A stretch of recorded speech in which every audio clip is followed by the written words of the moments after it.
Të mërkurën, ushtruesi detyrës së shefit të misionit të EULEX-it në Kosovë, Brand Tran, ka zhvilluar një takim me drejtorin në tash të quajturës Zyrë për Kosovë në qeverinë e Serbisë, Marko Gjurić.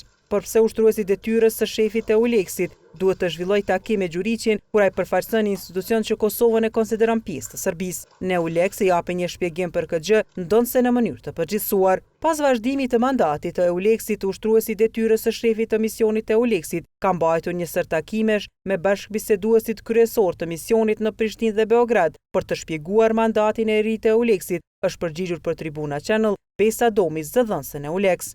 Pas Beogradit, ai është takuar edhe me krerët e institucioneve në Kosovë, saktësisht në ditën kur kreu i shtetit Hashim Thaçi i dekretoi 2 ligjet që lidhen me këtë mision, që nga 12 qershori nuk është mbajtur asnjë seancë ku të përfshirë kanë qenë gjyqtare prokurorë të EULEX-it, madje shumë seanca janë shtyr deri në mesin e këtij muaji. Seanca në rastin e ish-kreut të shtabit të përgjithshëm të UÇK-s Azem Syla janë shtyr deri me 15 korrik. Ky është edhe rasti i fundit që EULEX nisi hetimet për 51 persona për krim të organizuar e që u konsideruan të rastet më të mëdha të këtij misioni.